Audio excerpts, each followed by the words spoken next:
Hello and welcome to another episode of today's GK. I am Pooja Dwivedi, and in this segment we bring to you objective questions on a daily basis to help you crack prelims. So let's begin with the practice question of the last segment. Consider the following with respect to Regulatory Authority of India Amendment Bill 2021. The bill proposes to amend the definition of minor airport under Section 2 of the Airports Economic Regulatory Authority Act of 2008 to include a group of airports in place of any other airport. The purpose of this amendment is to pair the smaller non-profitable airports with profitable airports as a combination or package to bidders to make it a viable combination for investment under PPP mode. Which of the statements given above is or are incorrect? We had to pick out the incorrect one. So if we talk about the amendment bill of AERA, which is known as, the bill proposes to amend the definition of major airports and not minor. So the first statement is incorrect. Okay. The second statement is definitely correct, that the purpose of this amendment is to pair the non-profitable airports with the profitable ones, and that will be in a package for a viable combination, which makes a viable combination for investment in future. So only the second being correct. The first is incorrect. We had to select the incorrect one.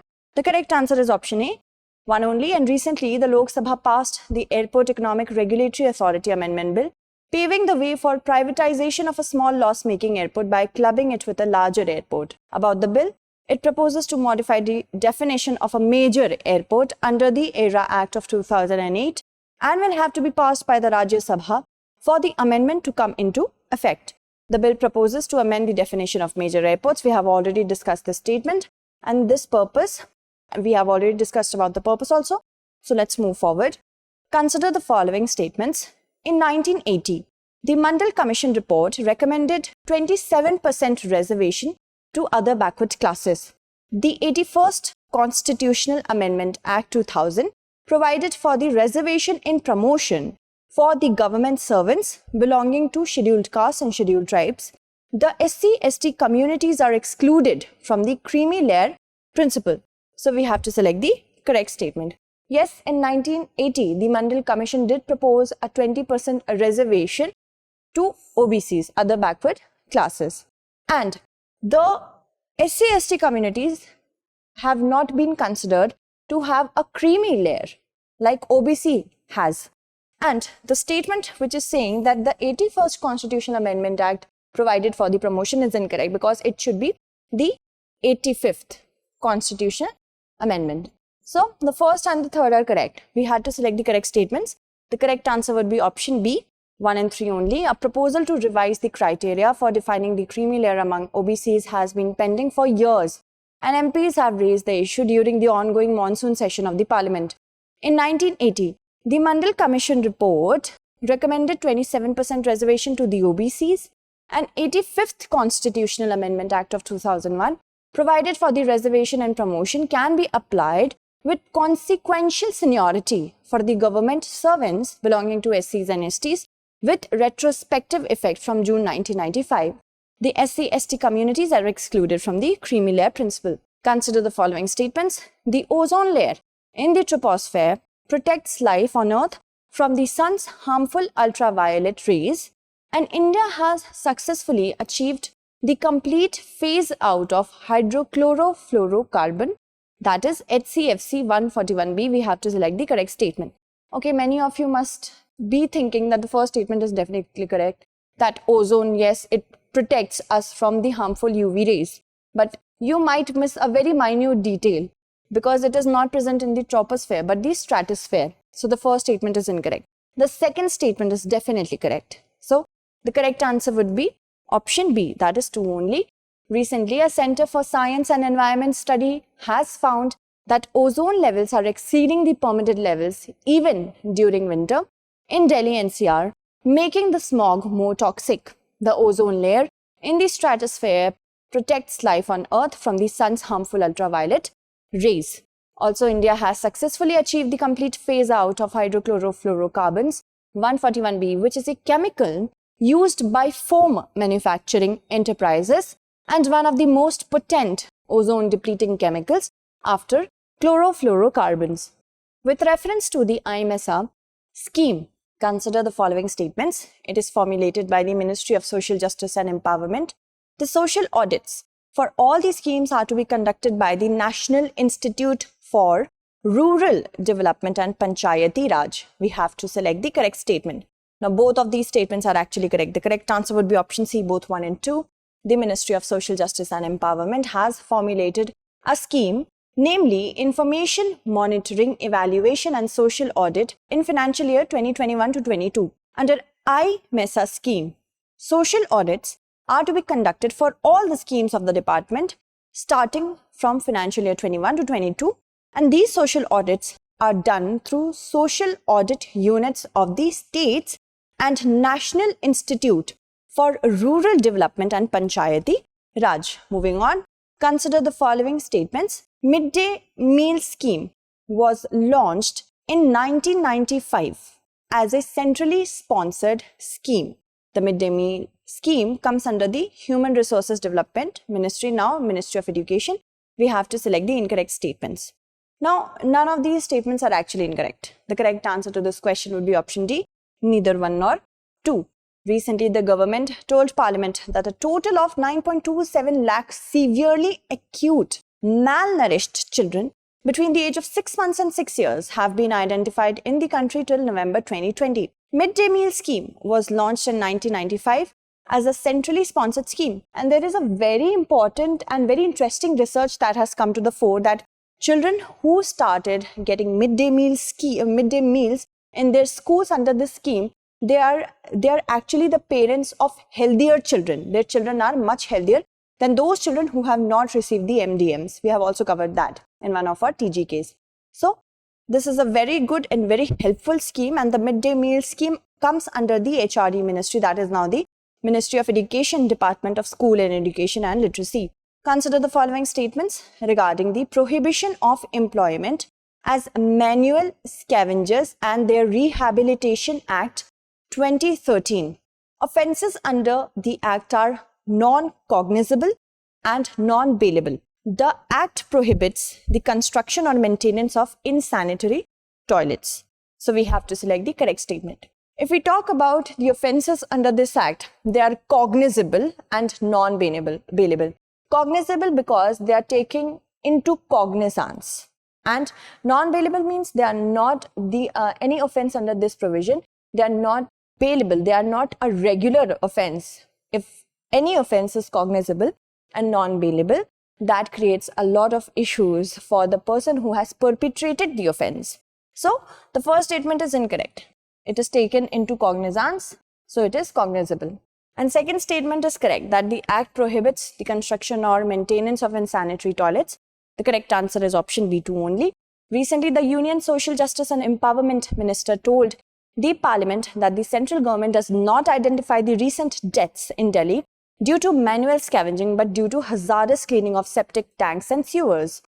Offences under the prohibition of employment as the manual scavengers and the Rehabilitation Act 2013 are cognizable and non-bailable. The Act prohibits the construction or maintenance of insanitary toilets. Moving on, consider the following countries: Syria, Iraq, Iran, and Azerbaijan. Which of the above countries share a border with Armenia? Armenia and Azerbaijan have been into a long-drawn conflict of Nagorno-Karabakh. So, of course, we have to select Azerbaijan here. And also, Armenia shares its borders with Iran. So, the correct answer to this question would be option C, 3 and 4 only. After 3 Armenian soldiers were killed during the border with Azerbaijan, Armenian Prime Minister said he could consider stationing out posts of Russian border guards along the entire stretch of the Armenian-Azerbaijani border. Separated from the Soviet Union in 1991, Armenia has been in conflict with Azerbaijan over the Nagorno-Karabakh since 1988.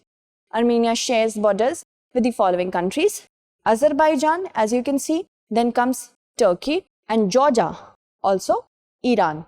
Okay, so this is the disputed area, Nagorno-Karabakh. Okay, let's move forward. Which of the following pairs is or are correctly matched? We have to match the marine exercise with the country. Exercise 𝐏𝐻𝐒 is a naval exercise between India and Maldives, 𝐺IMEX, India and Japan, in Indo-Corpat between India and Indonesia, Konkan between India and the USA. So we have to select the pair which is or are correctly matched, right? So yes, exercise Ekta is conducted between India and Maldives, in Indo-Corpat between India and Indonesia. And also if we talk about 𝐺IMEX, it is conducted between India and Japan. So if we talk about Konkan, Konkan is not conducted between India and the USA, but India and UK. So first, second and third, right? So the correct answer would be option A, 1, 2 and 3 only. The 36th edition of the India-Indonesia Coordinated Patrol, CORPAT, between the Indian Navy and the Indonesian Navy began on Friday and will continue till July 31st. Exercise Ekta is a joint naval exercise between India and Maldives. In Indo-Corpat is the joint naval exercise of India and Indonesia. Also, 𝐺IMEX between India and Japan, and Konkan is between India and the UK. Moving on, consider the following statements with respect to National Food Security Act 2013. The Act covers 90% of the rural population and up to 50% of the urban population for receiving subsidized food grains under targeted public distribution system. It provides for 5 kgs of food grains per family per month at rupees 3:2:1 per kg of rice, wheat and coarse grain. So we have to select the incorrect statements, right? So NFSA, if we talk about NFSA, it covers 75% of rural population and not 90%. So the first statement is incorrect. The second statement is saying that it provides for 5 kg of food grains per family. No, it's not per family, it's per person. So these are the details that we have to look for cracking prelims, okay? So 1 and 2, both of them are incorrect. The correct answer would be option C, both 1 and 2. An estimated 9 lakh severely acute malnourished children from 6 months to 6 years were identified across the country till November last year. The Women and Child Development Ministry has said that. National Food Security Act of 2013 was notified on 10 September 2013 in order to provide for food and nutritional security in the human life cycle approach by ensuring access to adequate quantities and quality of food at affordable prices to people to live a life with dignity. Coverage is 75% of the rural populace and 50% up to 50% of the urban populace for receiving subsidized food grains under TPDS, that is Targeted Public Distribution System. And overall, NFSA caters 67% of the population. Priority households to be covered under the TPDS and households covered under the existing Antyodaya Anna Yojana are also there. Okay, moving on. Provisions are as such: 5 kilograms of food grains per person per month at rupees 3:2:1 per kg for rice, wheat, coarse grains. The existing Antyodaya Anna Yojana household will continue to receive 35 kgs of food grains per household per month. Meal and maternity benefit of not less than rupees 6,000 for pregnant women and lactating mothers during pregnancy and 6 months after the childbirth. Meals for children up to 14 years of age and food security allowance to beneficiaries in case of non-supply of entitled food grains or meals. Setting up of grievance redressal mechanisms at the district and state level. Moving ahead, Kuvempu Awards, recently seen in the news, is awarded for which of the following achievements? Contributions in agricultural innovation, contributions of writers in any of the languages recognized by the Constitution of India, contributions in dance forms of South India, and contributions in enhancement of tribal folk. So Kuvempu Awards are actually awarded for contributions in any of the languages recognized by the Constitution of India, which are in the 8th schedule, of course. Moving ahead, recently Odia poet Dr. Rajendra Kishore Panda has been selected for the Kuvempu Rashtriya Puraskar 2020. About this award, it is a national award instituted in the memory of the late poet laureate Kuvempu. The award is given annually to a writer who has contributed in any of the languages recognized by the Constitution of India. The award carries a cash award of rupees 5 lakh, a silver medal, and a citation. Let's know about Kuvempu. Kuvempu Kuppali Venkatappa Puttappa, popularly known by his pen name Kuvempu, was an Indian poet, playwright, novelist and critic. He is widely regarded as the greatest Kannada poet of the 20th century, and he was the first Kannada writer to be decorated with the Jnanpith Award for his version of the Ramayana titled Sri Ramayana Darshanam. Moving ahead, consider the following statements. India has ranked 10th in Global Cyber Security Index 2020.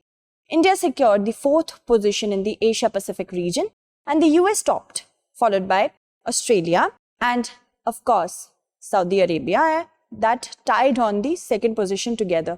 You have to keep this in mind because this is a very important information. So we have to select the correct statement. Yes, if we talk about India, India did rank 10th in the Global Cyber Security Index. This is correct. And also, it ranked 4th in Asia Pacific region. But the third statement, there is an anomaly because Australia and Saudi Arabia did not tie. UK and Saudi Arabia, United Kingdom and Saudi Arabia tied for the 2nd position, and US, yes, topped. So the first and the second statements are correct. The correct answer would be option C, 1 and 2 only. Recently, India has ranked 10th in Global Cybersecurity Index by International Telecommunication Union by moving up 37 places. The US topped, followed by the UK and Saudi Arabia tied on the 2nd position together. Also, Estonia was ranked 3rd in the index. India scored a total of 97.5 points from the possible maximum of 100 points to make it to the 10th position worldwide in the JCI 2020. India secured the 4th position in Asia Pacific region. India is emerging as a global IT superpower, asserting its digital sovereignty with firm measures to safeguard data privacy and online rights of citizens. The results show substantial overall improvement and strengthening under all parameters of the cybersecurity domain. Let's know about ITU.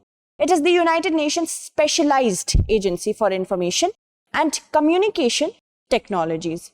Founded in 1865 to facilitate international connectivity in communication networks, it is headquartered in Geneva, Switzerland. It allocates global radio spectrum and satellite orbits, develops the technical standards that ensure networks and technologies seamlessly interconnect, and strives to improve access to ICTs to underserved communities worldwide. Recently, India got elected as a member of the ITU Council for another 4-year term from 2019 to 2022. India has remained a regular member since 1952. Let's move on to our practice question. Consider the following statements with respect to cloudbursts. As temperatures increase, the atmosphere can hold more and more moisture, and this moisture comes down as a short, very intense rainfall for a short duration. The relative humidity and cloud cover is at the maximum level with high temperature and fast winds. So, we have to select the statements which is or are incorrect. So, if you followed in news of yesterday, you will be able to answer it correctly. That's it for today. Tomorrow we shall meet again with another segment. Until then, stay updated and thank you so much for watching.